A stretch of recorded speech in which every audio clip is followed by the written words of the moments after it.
And I think everybody is muted, so you can go ahead, Don.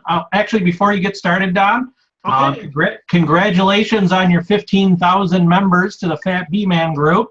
Oh, well, thank you. Hopefully this time next year we'll be 10 times that. Hopefully, that'd be nice. Yep. And if anybody in the group has not seen the post I did, I'm giving away some of the e-plans in honor of Don's 15,000 members. So be sure you enter that. That's on the group page. And then we're all good. So Don, take it from here. Okay, tonight, being tomorrow's Easter, we're going to have an abbreviated one. So everybody have everything ready. Want to try to get out of here at 8:40 tonight, because I know everybody's got plans. We've got plans. So rather than cut one or two chats off, I'm going to try to do one every month if possible. Some of them might be a little bit abbreviated. So if you got questions, speak up. All right, Ro. Hold on. Go ahead, Ro. Yeah, we've got our packages installed. They seem to be doing fine. Question is, one is, we just opened them today to see if the queens were out. They're almost out, but not quite. One has a hole all the way through. The other one has just about there, but neither hole is big enough for the queen to get out yet. But direct release them then. Just go ahead and release them. Direct release them. Okay. One package is doing probably 5 times better than the other one. One hasn't drawn that much comb, and one's drawn a lot. One has a lot more bees in it. Drifted. Should we even them up, move bees from one to the other? Or if you try to even them up or equalize them right now, if you don't have a lot of experience, you're going to end up killing one of your queens. Okay. Is both your hives the same color? Yes, but we put a blue X on one of them to help it differentiate. The only way you're going to be able to change that is what we do is use a square, a colored square, either vinyl or poster paper or something. You want to get something like a 6 or 8 by 10, something that size, an X or a squiggly line. That's baloney. They're not going to see it. They don't distinguish that sharpness. You get some color out there, or paint the front of the hive. An 8 by 10 color right over the entrance. Right. Just go to the dollar store and buy a packet of assorted colored poster papers. They're like 8 by 10s or 10 by 12, something, I don't know, something like that. Cut them in quarters even and put that on. But as many hives you got, I'd just cut the sheet in half. Use 2 different colors. That'll keep them more separated. Okay. And just put 2 colors on each box, and that way. Two boxes with different colors, not 2 different colors on one box. Oh, okay. Gotcha. Okay. All right. I think that's everything. They seem to be doing way better than the first ones never used the feeder. These are just tearing the feeder up. Right. So this is a lot better than the first go round. We did have a lot of hive beetles that were in one of the packages, but we used Joe May's hive beetle trap, and they worked instantly, like within a half hour. Mm-hmm. Well, you notice we didn't charge you nothing extra for that. Yeah, that's coming good. Yeah, but it was really cool. The thumbs up to his hive beetle trap. Highly recommend them. It was a lot of fun to watch them chase them around. They got them all in there right away. Okay, good. I think that's everything. Okay. Darlene, go ahead. Thank you very much. Happy Easter to everyone. Thank you, sirs. I went to the East Alabama Beekeepers meeting, monthly meeting. It's up in Ashland, and people come in from 3 different counties. And there was a woman sitting in front of me who was extremely nice. It happens to be, she is Renee Davenport, who came in from Wadowee with her daughter and her daughter's friend. And you have her on your video, a little snippet of it. And it was great to meet her, and because she passed me a note and says, if you don't know anything about bees, watch this man. It was Fat Bee Man. I'm like, oh, wait, I know who you are. But at the meeting, people came in from 3 different counties. A lot of people said that they had lost all of their bees from last year. And when I had the pleasure of meeting up with Jamie on Sunday, as he was headed to Lula. I asked him, I said, did our drought have anything to do with people losing bees? Because we had 4 months of no rain whatsoever, and bugs were crawling all over the place. And he said he thought that it did, and that he had to feed all winter long really heavy to make up for that drought. So as I listened to these people talk about how, I mean, some people had 6 hives and lost all of them. What are your thoughts on that, sir? Well, if you're not putting water in your feeder, you'll have a drought, and the bees can't find it. It's right there. I mean, it makes more sense to feed them water. That way, if there is any nectar out there, hauling nectar instead of hauling a lot of that water. It's just common sense stuff that we're, showing you how to do out here. So many of them didn't seem to understand why they had lost their bees, though, and I thought that was kind of curious. Well, you get a lot of different opinions on everything. You've got to believe what you see. Well, I think between Renee and I and the group, next month we might have a lot to say. But anyway, she's going to try to come back in. She has a very slow internet connection where she is, so she can't join in on the chats. But I was thrilled to meet someone at this meeting that has been out to see you. So anyway, happy Easter to everyone, and thank you very much. Okay. Chris Papper, go ahead. Yes. Can you hear me okay? Yep, Yep. we hear you. Okay. The inner cover, yes or no? I heard you don't like it. Well, if you're running an inner covers and you've been running them very long, when you take the lid off, you're going to see ants, roaches, and hive beetles. Okay. Okay, do you see that? I don't yet. I just put them in last week. Oh, well, try them and see. I mean, there's no Okay. point in using them. I got rid of them basically about 40 years ago. All right. If you run a hive top feeder, it's going to make the same thing as an inner cover, because you got a cover goes over your feeder. Makes sense. When should I make my entrance larger? I'm getting a lot of traffic jams in the front of the hive. Getting traffic jams, expand it out, double the size. Okay. How long has your hive been established? Or is it packages? 1 week. 1 week? 1 week packages. I wouldn't, no. I would just maybe add an inch to it. Okay. Right now, if you put up, would you put them in nukes or you put them in 8-frame? 8 frame. 8-frame, I would add an inch to it. If you still got a traffic jam, go a little more, but the bees is not established enough that you have enough replacements in there, and you don't want to have them starting to, killing each other. Okay. I just have 2 hives now. Do I need swarm boxes? And are they the swarm boxes just to catch my bees or other bees? Well, bees are social, so, you might have a swarm fly over, you might have some scout bees, they see your bees, they might come down, hang around. It's not going to cost you nothing to set a box up. All right. If you get them, All it's right, like that's it. Christmas, free present. Oh, that queen, I checked on Thursday. Neither one of them were out yet. I couldn't put the cage in like you showed us by putting it between the frames. So I put a gum band around it. The gum band's gone, and they glued the queen cage in with comb. I need to get that out of there. Is the queen out now? I'm going to check tomorrow morning. All right, if the queen's not out, just directly release her. Okay. Because when the weather changes like this, sometimes the candy, if it's a little bit getting older, it's a little bit harder for them to chew it out. Okay. But if your bees in the package have been there at least 3 days, it's pretty much safe to release them. No, I've been feeding them a 1-to-1 mix. Should I up that to 2-to-1? Yeah, put a 2-to-1, probably do a little better. Okay. Right now, I'm surprised they're taking it. My bees over here, we got 4 or 5 locations, and they're not taking none. They're sucking it down. Well, you got all new foundation? No, strips. Oh, That's strips? why. Well, we're running strips, but most of ours is half or 3/4 drawn down. Okay. I mean, Each they're taking area the can be, 1-to-1. yeah, each area could be different, but 1-to-1, I don't think is strong enough for them to draw wax fast enough. And if you're not drawing wax fast enough, you're going to get, with the heat out there, you're going to get a little bit of weight there and it starts stretching out. But if you feed them a 2-to-1, they'll draw it out a whole lot faster. All right, I'll start that tomorrow. Mm-hmm. Thank you, sir. Mm-hmm. All right, Joe Millwood, go ahead. Hey, Don, maybe Hey. you hear me a little bit better this time. I got a different headset. I got a swarm. Picked up a swarm last night, and then this morning I switched out to a nuke box. They had 5 of the frames. They just started drawing. You know, they had them about half drawn and started putting a little bit of honey in there.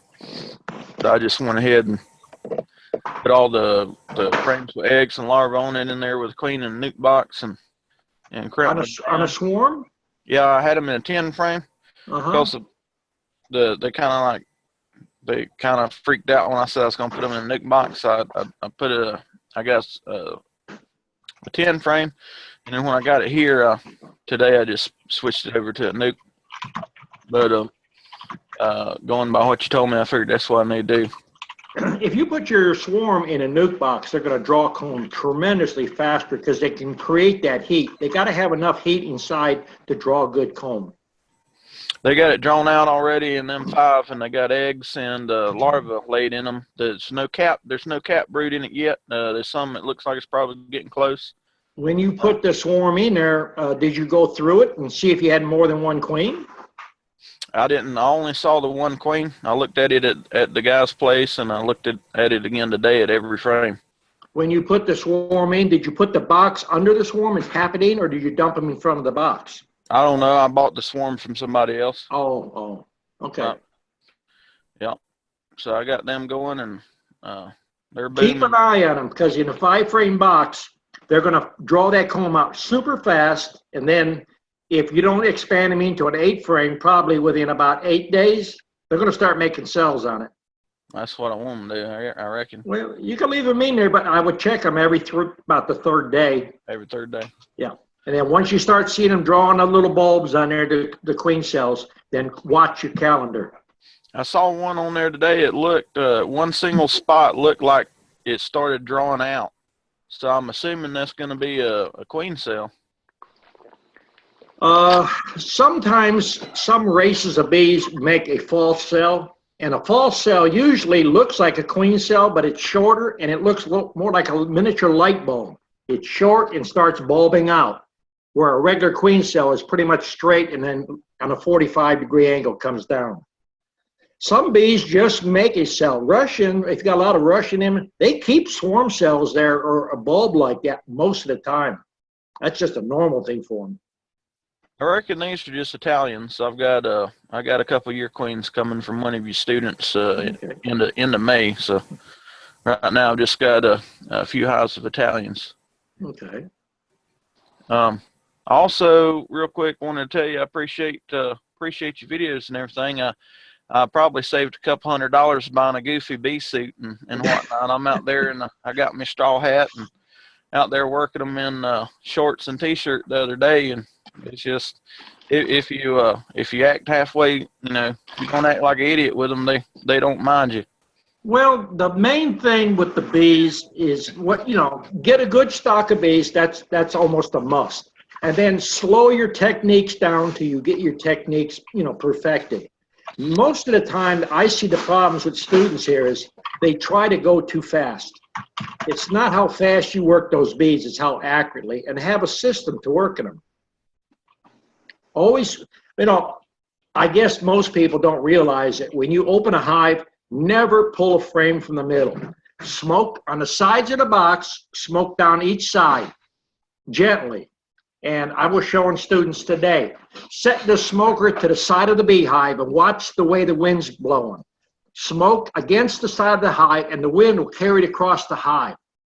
And then start from the outside frame, take one out and check it close. Set it to the outside, you're checking for the queen, and slowly, frame by frame. And that's the easiest way. Take your time, and if you're going to use natural drought or with starter strips, it's hard for people to realize instead of taking it horizontally and leaning it forward, you got to stand it on end, because that's where the strength is. If you lean it right now, we've had 80-some degrees, and if you got an inch or a 2-inch honey band, it's warm, it's going to fall on the ground. And if that's the frame that's got the queen, you're going to lose her. I experienced some of it leaning today with some that I had the wire in. Some of the first batch I bought that had wire in it. I'm doing the strips and letting them draw it out now, like he's talking about doing. But even with the wire today, it was so hot. It was 81 or better, and it was just trying to lean. It's a good practice to when you pull the frame out, hold it over the hive. Always hold it over the hive and hold it vertically. Turn it slowly. If you spin that thing too fast, it's like your dryer or your wash machine. Centrifugal force could throw the queen off. Or if you got a little bit of wind, catch the queen's wings just right, they'll fly off. That's another reason, always inspect your frames over the hive. If you see a queen on the frame and you turn it and you don't see her no more, don't take a step. Just look around on the ground. She'll fall straight down usually. All right. So I guess I guess that's it for right now. I gotta check them in 3 days. Okay. Good All luck. right. Sean, go ahead. Alrighty, how you doing, Don? Okay. Hey, so today I installed 5 packages, and I noticed that the sugar syrup that I mixed up used 30 pounds with 2 gallons of water. Mm-hmm. Whoa. I thought that was going to be thick enough, but what I had in the can and the packages was thicker than what I used. Should I stick with the consistency of what I saw in the packages? There's a reason there's a thickness there. Okay. Did you notice when you put that can in your feeder, how much faster they drew? Well, I just put them in today, so. Oh. Well, I would stick with that. Okay. That thickness. Doing 1-to-1, you know, people don't realize it. Doing 1-to-1, the bees have to evaporate that water out. If they could make wax a new comb like that, a new foundation, you could feed them just straight water. That's why I call it just, you know, sugar water, Kool-Aid, flavored water. Mine was, I thought it was thick enough because, Yeah. I don't know. But If you think it's thick enough, see how they're drawn. They can tell you how fast to draw it. okay. I mean, whether I throw 30 or 40 pounds is irrelevant. I want it, whatever's best for them is my concern. Once they get it drawn out, right now, I don't know how far you are from me, but right now they're not taking them. We went to one of our yards and we actually dumped out some syrup we had in there. And it's about a 2.5 or a 3.5 or 3-to-1. And they ain't working it, so we just dumped it on the ground. I mean, right now there's honey coming in. In fact, one of my students, we got one box over that's 3 high. I thought he was going to have a hernia trying to lift it up.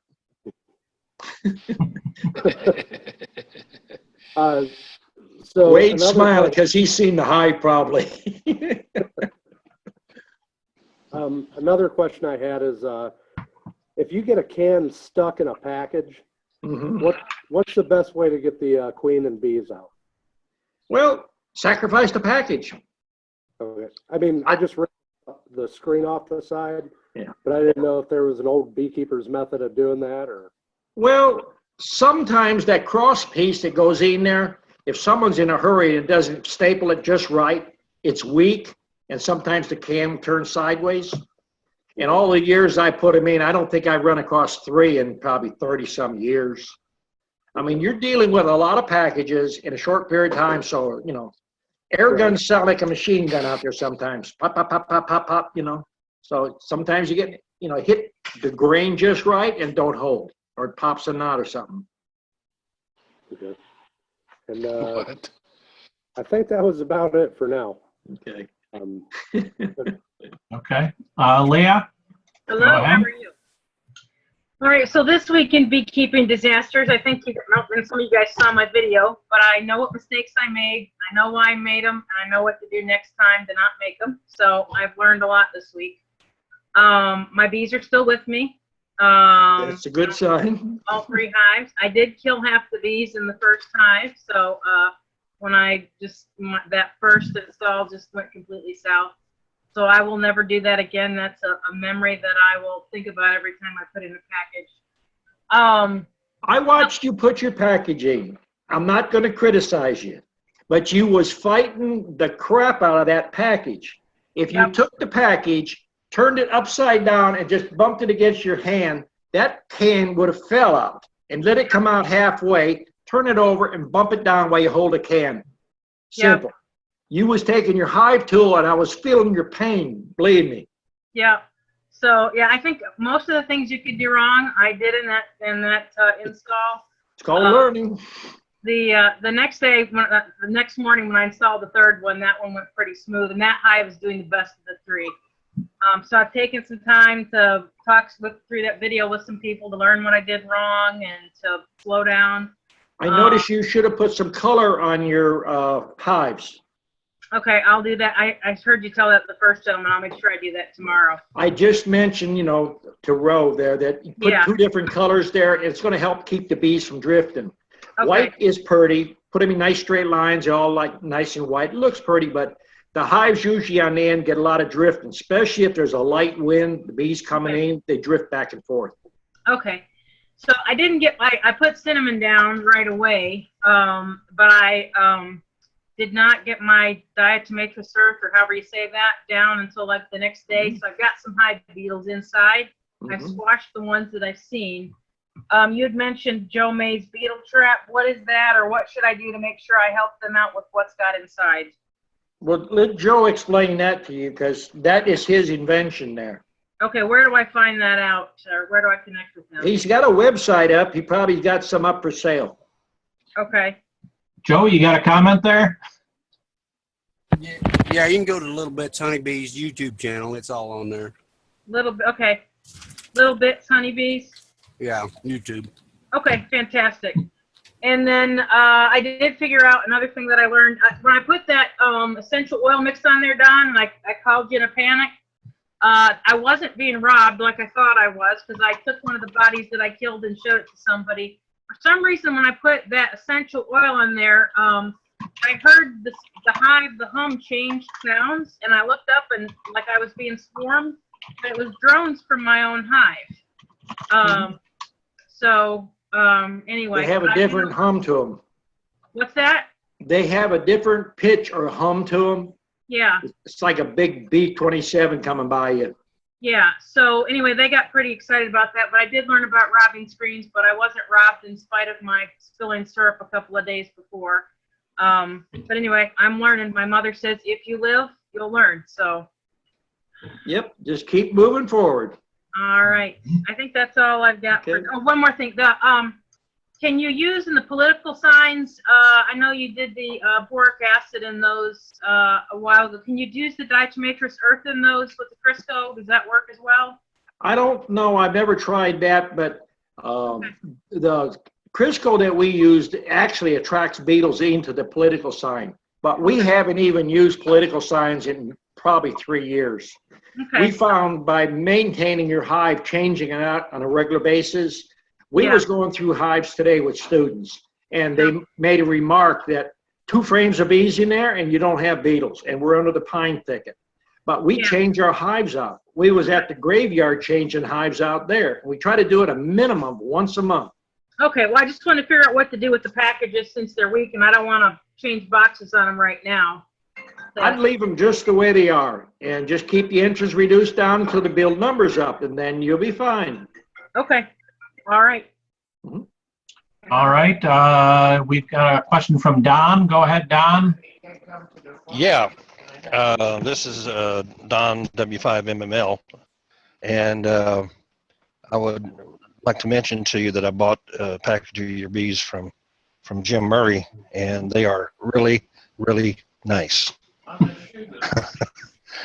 I put my suit on when I installed them in a top bar nuke, and no gloves, but I did have my suit on. I got one sting on the back of my thumb, didn't really bother me. But 3 or 4 visits out to the hive since then, and I haven't worn anything but shorts and a t-shirt, and everything's fine. That's just the way everybody is. Found out in Texas. I mean, Jim has put a couple of videos up where he was wearing his bee suit before he got our bees. And then after he got them, he was out there working every day with shorts, t-shirt. Well, I installed the bees on Thursday, and I haven't opened the hive since then. So when should I go look and see if the queen is released? I would say go in there tomorrow if you got time. Go in there tomorrow and make sure that queen's out. Okay, I'll do that. I guess that's all I have for now. Hopefully I'll have video next week. Thank you very much. All right, Ernest, go ahead. Yes, my son was over, Don, and he has 2 a 10-frame hive, double, and it's a factory made, and between the top and the bottom, they got all this burr comb, and it's full of drones. And he started cleaning that up, and he cleaned it up once before about a month ago. And I guess those bees got so evil.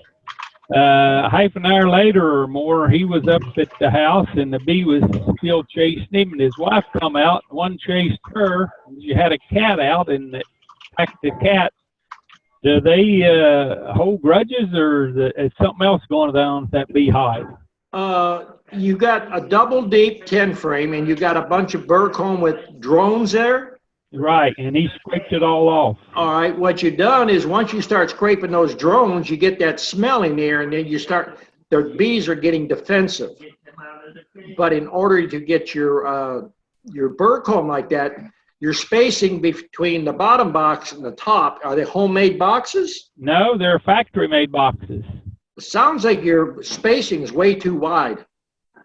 That's what I told him. He could change them out. We could cut them back if they're wrong. But you could turn them on your table saw and take off maybe 1/8 of an inch on the bottoms.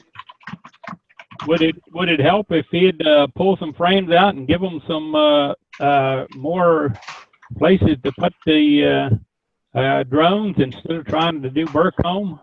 No, they won't build burr comb or drones between frames unless you got excessive space.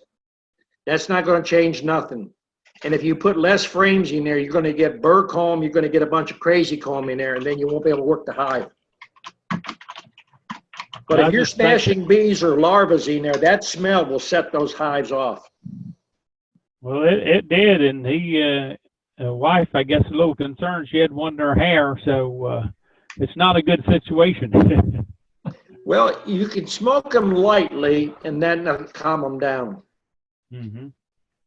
Yeah, I don't know how he went into them, you know. He just told me this and trying to get the information, and I couldn't really tell him too much about it. So I thought I'd ask you, run it by you.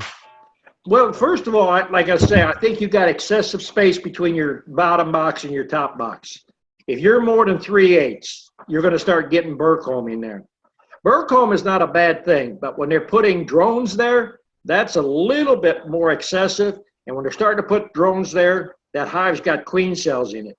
Now, the hive might have swarmed on you, and if they've swarmed and they're right now between not having a queen or a virgin queen, well, that'll make them a little more ticky. Okay. Well, I don't think it's swarmed. Tell them to go all the way down to the bottom and look for queen cells. They might have a couple dozen queen cells, and if you hadn't even seen them. Well, they've been very active in, you know, Are they very noisy? What's that? When he opens the hive, are they real noisy? No, they wasn't noisy. As calm as could be till he started doing the cleanup. Yeah. I think that's because you got that larva smashed and opened up is what's caused that. Okay. Well, not too much happened here this week at my place. Just put another hive stand up and got about 11 more hives on it. Still don't have no bees, no queen cells yet. But I did oxalic acid today, and I hated to put that in there. There was bees all the way to the bottom of the hive. Oxalic acid will not hurt those bees. Yeah. Had to push it right in between them, though. They were built clear to the bottom, hanging full of bees. So, gonna swarm on you. I know. I got to get in there and change them out, but there wasn't no queen cells. But if I had some extra queens, I'd sell you some, but we don't have any extra queens. Sell them too fast. Yeah. Well, I've already got a hive sold, and I don't even have them made yet. That'll happen. Yeah. Okay, Don. Thank you. Okay. You have a blessed Easter. You too. All right, Bruce, we got a new guy here. Bruce, go ahead. Nope, you got to unmute yourself. I can't do it for you from here. You have to unmute yourself.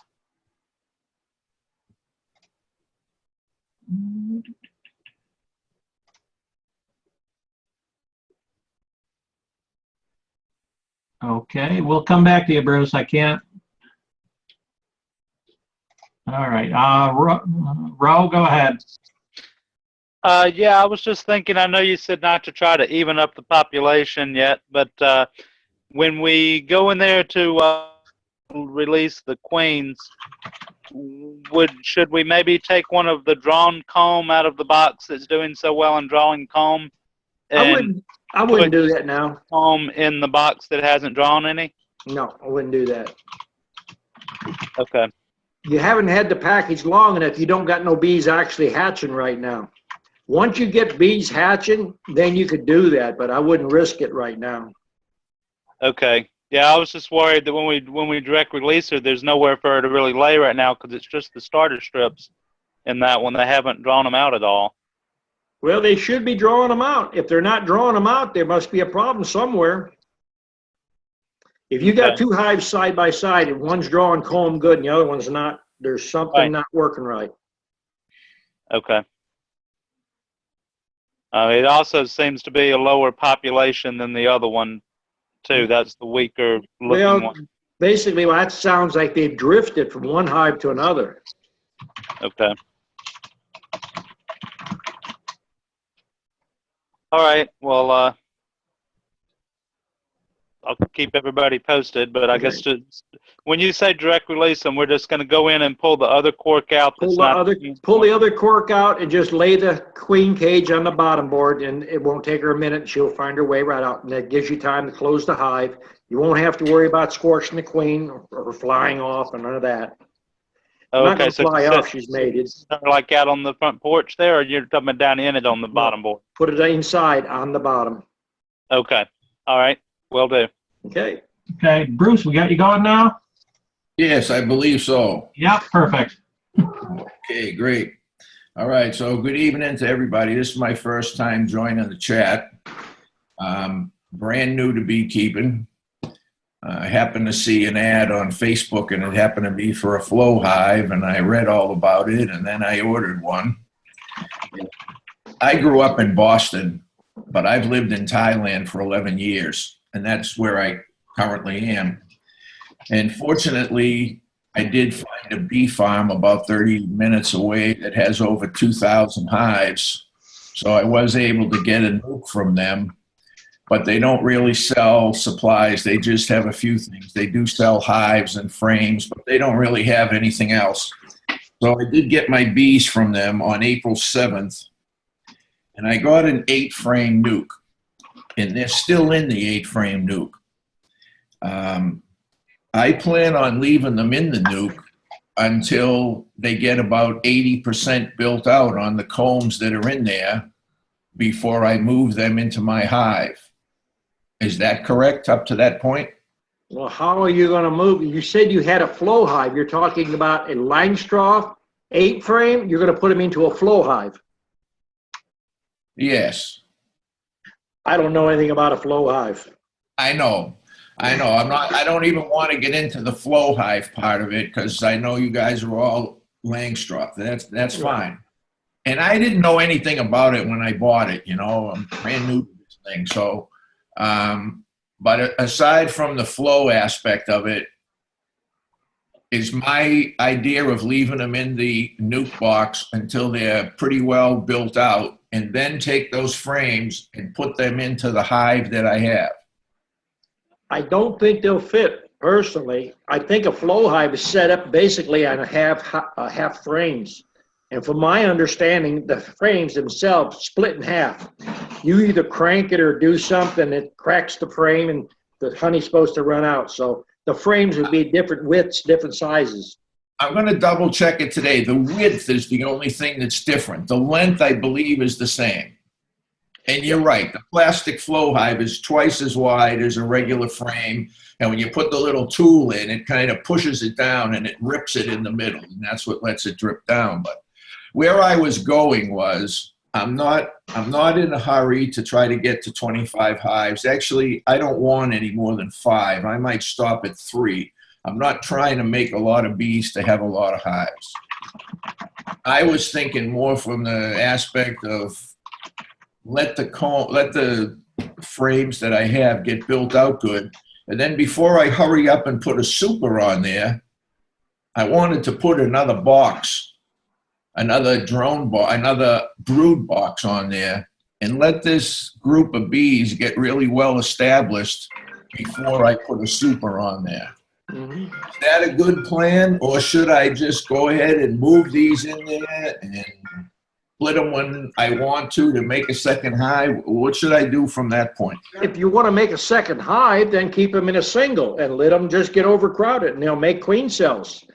Yeah. Then set your flow hive out there and hope they find it and go in. That would be what I would do, because when they swarm, they're going to be full of honey, and when they go into that flow hive, they're going to already have enough to build from. And I'm thinking that if I have them more well established, and there was 2 brood boxes in there. Now, before I put these plastic flow frames in there, I'm going to rub beeswax on the face of them and spray them with sugar water before I put them in there, and hope that they're going to use these flow frames. I don't know. I'm at a Okay. loss at that. I have no experience at all. I'm not a top bar hive person. I'm not a rose hive person. I'm a old Langstroth hive person. Yeah, So I understand. that's all that I know anything about. Okay. There's a lot of versions of a lot of things out there, so I would stay with something that's an old, tried and true way of doing things. And I fully understand, you know. I should have done more reading before I jumped into it with both feet, but right now I have what I have. And if this thing works like it's advertised, I think it would be good for me, where I only want to have 3 to 5 hives, and I don't want all the mess of doing it the traditional way. Well, here's one thing you have to think about bees. Bees only do 2 things. They multiply and they store honey. Mm. The size of the box, when they get crowded, they're going to make swarm cells. And the only way you're going to control that is either make splits or keep adding boxes and give them room. And then nature is going to come in at some point, and the hive is going to naturally split. Those are the things that's going to happen. So you can put them in any style box you want. Those principles are still going to apply. Mm-hmm. Okay. But you know, as far as a flow hive, I think a lot of people think that you buy a flow hive, you stick it out there. You don't have to do nothing but go out there when you want a jar of honey and crank the handle, and you can have a jar of honey. If you don't maintain a hive one way or the other, the bees are going to leave. All bees are going to get hive beetles. They're going to get mites. If you're not treating them for mites or breaking the mite cycle, naturally or by chemical or some means, you have to take and make that mite cycle be stopped by making splits. That's natural way. You could do it with chemicals, you know, oils, I things like that. And I understand it's not to solve all the problems, just put the bees in there and walk away. I fully understand that's not the way to do it, and I don't plan to do it that way. Mm-hmm. The bees seem to have taken very well the nuke that I have. I left them alone for, I don't know, at least 5 or 6 days. And then I went out there to make sure they have sugar. And yesterday was the first day that I actually went into the hive, took out the frames, and really looked at them closely to see if everything that's supposed to be there is there, and it looks like it is. I see capped brood. I see a couple of drone cells. I see a lot of cells that are like half full of honey that aren't capped yet. And the bees were very, very relaxed and docile. I did smoke under the cover just a little bit, and then I took the cover off. Not one bee came near me. Now, yesterday, because I didn't know how they were going to react the first time I went into the hive, I did have on a veil, a long sleeve shirt, and gloves, but I think next time I probably won't even wear anything, because the times I've opened the cover to put sugar in, and yesterday I was in there more than 10 minutes. They never moved, you know, they were very easy. Whereabouts do you live? I live in northern Thailand, Chiang Mai. Well, see, right now, I can't associate anything with where, because I don't know what your honey flow is and what anything. Right now, feeding bees here, in some areas, the bees won't even take sugar. So wherever you're at, there might not be enough coming in, so that's why they're taking sugar water. I didn't give them sugar water. I gave them just sugar. Well, they're probably getting enough moisture in Thailand. I imagine it's humid there, so they're probably pulling moisture from the air. And it does stay warm here. In what our winter is, it doesn't go below 60 degrees. And that's only for a very short time. All year long, there's always flowers, plenty of flowering trees. I'm up in the country. I'm surrounded by rice fields, and even the rice makes pollen. So there's plenty natural stuff for them to eat. I only gave them a little bit of sugar because they were in the nuke, and they knew while they were getting adjusted and finding out where the trees and the flowers were here. Mm-hmm. Can you ship to Thailand? If I wanted to buy 3 of your feeders, you can't? Can't ship. Can't. Take special permits to ship out of the country on bees or equipment. And right now, I don't even ship local because your big companies get a better rate on shipping. My shipping costs as much as the product usually. That's why we put plans up to where people can, download them and run those plans. Well, I'm looking hard to find a supplier closer to me or that that's better. I did get some stuff from Man Lake, and the shipping, it's just crazy. But if I want to do it, I don't have anywhere to get the stuff here. I got to do what I got to do. Buy a table saw and build the stuff. Well, as far as frames and boxes, I have a very good big sawmill down the street, and he's already building boxes for me right now. I have him building 6 for me right now, and 20 frames. I took him down all the stuff so he can do it. And it'll be cheap. I don't know what it is exactly, but it'll be cheap here. Let me see. I got a couple other things here. Another thing I want to ask you about is a screen bottom. This hive that I have, of course, came with a solid wood bottom.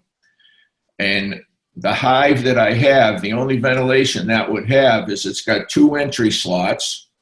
And then this one has a pitched roof. And up in the pitched roof, there's about maybe 1.25 inch hole on each side. So on the gable ends, there's 4 holes in the roof on the gable end, and just the entryway. Because it's hot here, it's the hottest time of the year here right now, and it gets to 100 degrees a lot of days. And I know the bees do everything naturally, but I don't know if it would be a good idea here to put piece of screen in the bottom here. Now, the bottom board that I have sits right down, flat, but it's got like a couple of cutouts in it that would like an entryway to the beehive, but they're just cutouts in the legs. So the air would go under the bottom and be able to go up.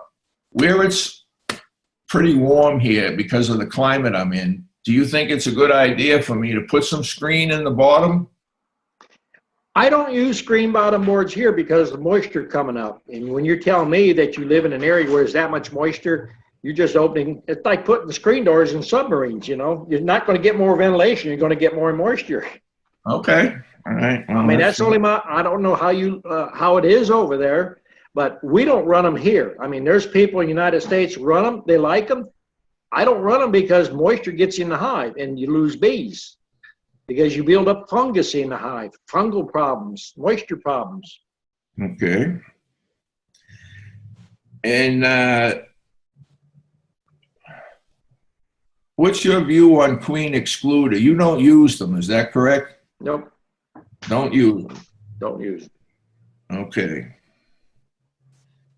Hey, Don, I'm sorry to interrupt you, but it is 1:45. I know you had to get going. Yeah, we'll have to cut it short tonight so everybody can get the question ready. Okay. Yeah, no worries. That's okay. Usually we go for a while, so Don has to go tonight, so we're going to call it an early night. Everybody have a happy Easter, and we'll see you after the Easter egg hunt. You too, Don. Hope you find all your eggs.